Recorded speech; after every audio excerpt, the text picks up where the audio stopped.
দিচ্ছে, কিন্তু আমরা মায়ের গর্ভে থাকার সময় সপ্তম মাসে আমরা প্রতিশ্রুতিবদ্ধ হই, হে দয়াল, মাতৃ জঠরে কৃমিকীটের জ্বালা আর সহ্য করতে পারছি না, কৃপা করে ভবসাগরে তুমি আমায় নিয়ে চলো। কিন্তু আসবার সময় প্রতিশ্রুতি দি দয়াল ঠাকুর, কৃপা করে যে জন্ম দিলে, কৃপা করে যে দেহ দিলে, এই দেহের মধ্যে দিয়েছ দুটি কর, দুটি পদ, দুটি নয়ন, দুটি কর্ণ আর একটি বদ। এই সকল কিছুর দ্বারা তোমাদের সেবা পূজা অর্চনা করব, যুগল কর্ণে তোমার যুগল মাধুরী রস হরিনাম সংকীর্তন শুনব, যুগল নয়নে তোমার রূপ মাধুরী দর্শন করব, যুগল করে তোমার সেবা করব, আরে এক বদনে তোমার যুগল মাধুরী রস। গৌর হরি বল হরি বল হরি বল। কিন্তু এই ভজনযোগ্য দেহটাকে কি ভজন সাধনের কাজে কেউ লাগাতে পারলা? এখানে যত ভক্ত আছে বুকের মধ্যে হাত রেখে কেউ বলতে পারবেন যে আমরা নিঃস্বার্থ ভাবে প্রতিদিন গোবিন্দকে একবার ডাকি? আমরা স্বার্থ ছাড়া গোবিন্দকে ডাকি না।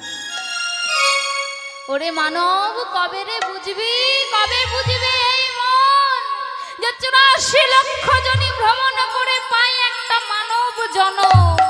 আপনারা সকলেই জানেন বাবা একটা তত্ত্ব, স্থাবরং লক্ষ বিংশতে নব লক্ষাংশ জলজা, কৃমিণং রুদ্র লক্ষাংশ 10 লক্ষাংশ অন্নজা, 30 লক্ষাংশ পশুজা আর 4 লক্ষাংশ মানবা। এ বাবা শুধু আমি বললাম না, আমি বুঝিয়েও দেব যেটুকু আমার সামর্থ্যের মধ্যে আছে।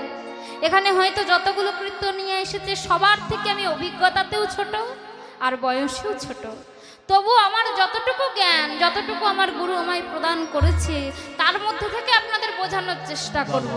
যদি বুঝতে না পারেন বলবেন, আমি যতটা পারবো আবার বুঝিয়ে দেব।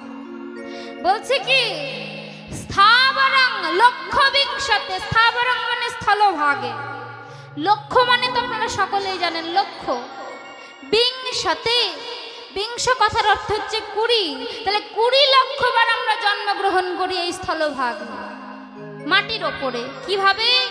গাছ রূপে।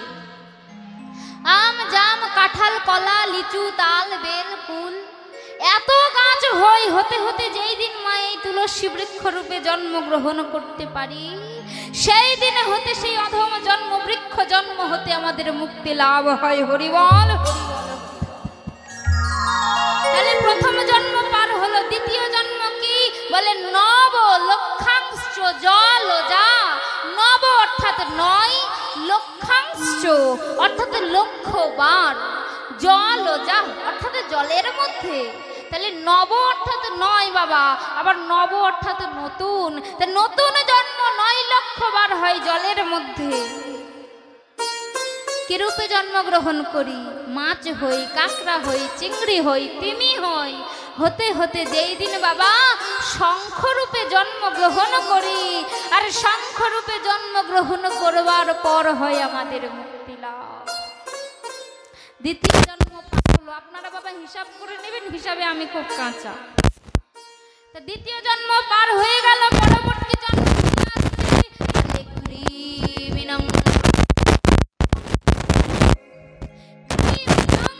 অর্থাৎ কীট রূপে, কীট রূপে রুদ্র লক্ষাংশ।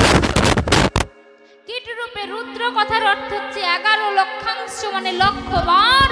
যখন আমরা জন্মগ্রহণ করি কত না পোকামাকড় হই, হতে হতে যেই দিন আমরা মধুকর অর্থাৎ মৌমাছি রূপে জন্মগ্রহণ করি, সেই দিন আমাদের মুক্তি লাভ হয়ে যায়। নিতাই গৌর প্রেমানন্দ, একবার হরিবল হরিবল। ওই মৌমাছির মধু হয়ে জন্মগ্রহণ করে, মৌমাছি যখন মৌচাকে মধু দেয় আর মধু দিয়ে গৌর গোবিন্দের সেবা হয়, ওই কীট জন্ম থেকে মুক্তি লাভ হয়। পরবর্তী আমাদের জন্ম কি হয়? 10 লক্ষাংশ অন্ডজা। 10 কথার অর্থ তো আপনারা জানেন। আর এখানে লক্ষাংশ মানে 10 লক্ষ বার, অন্ডজা মানে ডিমের মধ্যে আমরা জন্মগ্রহণ করি। তো ডিমের মধ্যে জন্মগ্রহণ করে কত না সরীসৃপ হই, সাপ হই, কুমির হই, হতে হতে এই ডিমের মধ্যে থাকা পাখিকুলে যখন জন্মগ্রহণ করি, আর পাখিকুলের মধ্যে যখন বাবা ময়ূর কুলে আমাদের জন্ম হয়, ওই ময়ূরের পুচ্ছ দিয়ে গৌর গোবিন্দের চূড়া সাজানো হয়, তখন বাবা আমাদের মুক্তি লাভ হয়ে যায়। হরি বল, হরি বল, হরি বল। পরবর্তী জন্ম কি হলো? বলে 30 লক্ষাংশ পশুজা, পশু জনিতে আমাদের জন্ম হয়। বাঘ, সিংহ, হাতি, ঘোড়া, কুকুর, বিড়াল হতে হতে যেই দিন আমরা গোকুলে অর্থাৎ গরু রূপে জন্মগ্রহণ করতে পারি, আর তার দুগ্ধ দিয়ে যখন আমার গৌর গোবিন্দের সেবা হয়, সেই দিন হতে আমাদের এই অধম জন্ম পার হয়ে যায় বাবা। আর সর্বশেষ হয় 4 লক্ষাংশ মানবা, 4 লক্ষবার জন্মগ্রহণ করি মানব রূপে, কিন্তু তদ্রূপ একটা মাত্র জন্ম হয় ভজনযোগ্য দেহ নিয়ে। একটা মাত্র জন্ম হয় ভজনযোগ্য দেহ নিয়ে। এই দেহকে যদি আমরা কাজে না লাগাতে পারি, গোবিন্দকে কি বলবো গো, কি বলবো গোবিন্দকে? কিছু বলার থাকে না, কিছু বলার থাকে না। এই 84 লক্ষ জনি ভ্রমণ করে মায়ের গর্ভে যখন আসি বাবা, মহাজন এক তত্ত্ব বলেছে। কি তত্ত্ব? বলছে মায়ের গর্ভে যখন আমরা আসি, কেমন করে মায়ের গর্ভে আমরা বড় হই। কত ভ্রূণ আছে, কত শিশু আছে, জন্মগ্রহণ করবা মাত্র এই গর্ভপাত হয়ে যায়, মায়ের গর্ভে মারা যায়। কিন্তু কিন্তু আমরা যে এখানে বসে আছি, আমরা কেমন করে ভবসাগরে আসলাম, কিভাবে মায়ের গর্ভে বড় হলাম, মহাজন এক তত্ত্ব লিখে দিয়ে গেল। বলছে শোনো, এ বাবা রসিকজন ভক্তজনের কান হলে তবে বুঝতে পারবে, তাই মনের কানটা খোলা রেখে একটু শুনবে। মাতা পিতার ভালোবাসার ফলস্বরূপ মাতৃরজে পিতৃবীর্যে মায়ের গর্ভে আমরা ধীরে ধীরে বড় হই। মহাজন বলল, একে মিলে অনু নয়, দুয়ে মিলে গর্ভ রয়, জনমিলাম জননীর গর্ভে, জনমিলা জননীর গর্ভে, রক্ত সাদা 2 রং ত্রিবেণী ওঠে তরঙ্গ, জড় হলাম জঠরের মা, জঠরের মাঝে। 2 মাসে দধি বসে মলমূত্রের পাশে, বৈশে রজে বীজে জঠরে সন্তান, জঠরে সন্তান, দিনে দিনে বাড়ে লতা যেন কমলের পাতা, কমলের পাতা, মাত্র পুতুলের কৌতুলের। আপনারা সকলে বসে আছেন, আপনাদের ছেলে মেয়ের জন্য পুতুল তো কিনেছেন, তাই না? দাদু ঠাকুমারা অনেকে বসে আছেন, নাতি নাতনিদের জন্য পুতুল কিনে দিয়েছেন। তো সেই পুতুলের কি হয়? 2টো হাত থাকে, 2টো পা থাকে, একটা মাথা থাকে, তাই না? তো বাবা সেই যে ছোট্ট পুতুল, এইরকম গর্ভেও আমরা ছোট্ট পুতুলের মতোই থাকি, ধীরে ধীরে বড় হই। তা মহাজন বলছে কেমন করে হয়? পুতুলকে কেনা মাত্র হাত পা পেয়ে যায়, কিন্তু গর্ভে আসা মাত্র আমাদের হাত পা তৈরি হয় না। বলছে শোনো কি হয়। 3 নম্বর মাসে কি হয়, 4 নম্বর মাসে কি হয়। এই যে বললো 2য় মাসের পরে, এই যে 3য় মাস, 4র্থ মাস, বলছে 4 মাসে 4 খান হস্তপদ 4 খান। 2টো হয় আমাদের হাত, আর 2টো বাবা আমাদের পা, টোটাল হলো 4টে। তো এই 4টে বস্তু হয় 4 নম্বর মাসে। তাই বলছে 4 মাসে 4 খান হস্তপদ 4 খান, আর পাঁজর জড়িল 16 জোড়া। এই যে বুকের পিঞ্জরাটা আছে, যার মধ্যে পরানো পাখিটা লুকিয়ে থাকে, এই পাঁজরটা তৈরি হয়। পঞ্চমাসে কি হয়? বলে পঞ্চমাসে পঞ্চ প্রাণ, চোখ মুখ নাক কান। ওগো আমাদের পাঁচটা ইন্দ্রিয় আছে না, চোখ মুখ নাক কান জিহ্বা। এই যে পাঁচটা ইন্দ্রিয়, এটা 5 নম্বর মাসে গিয়ে তৈরি হয়। হিসেবে দেখতে গেলে আমাদের ইন্দ্রিয় আছে 10টা, কিন্তু প্রধানত 5টা। পরবর্তীতে কি বলছে শোনো শোনো, পরবর্তীতে বলল 6 নম্বর মাসে কি হয়? বলে 6 মাসে ছাউনি চাম, তনু খানি অনুপম। 6 মাসে ছাউনি চাম।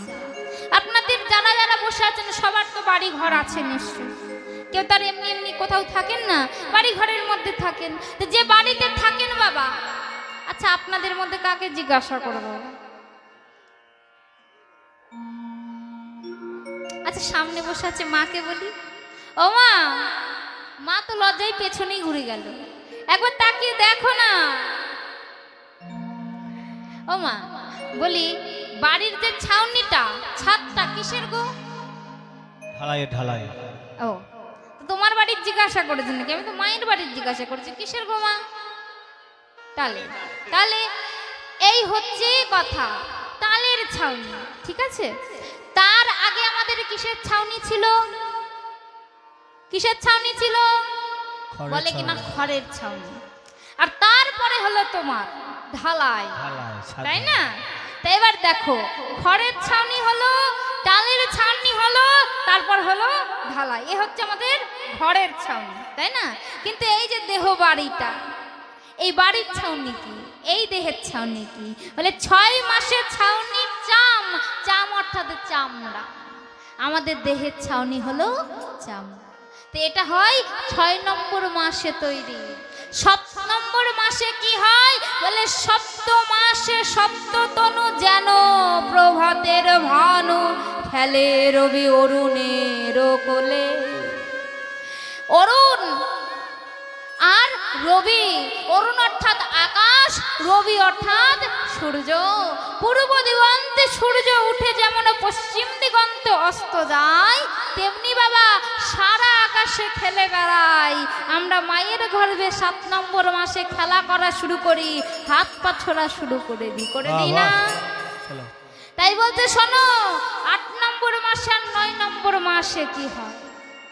বলছে অষ্ট মাসে অষ্ট ভাতে, রস খাই জননীর পেটে।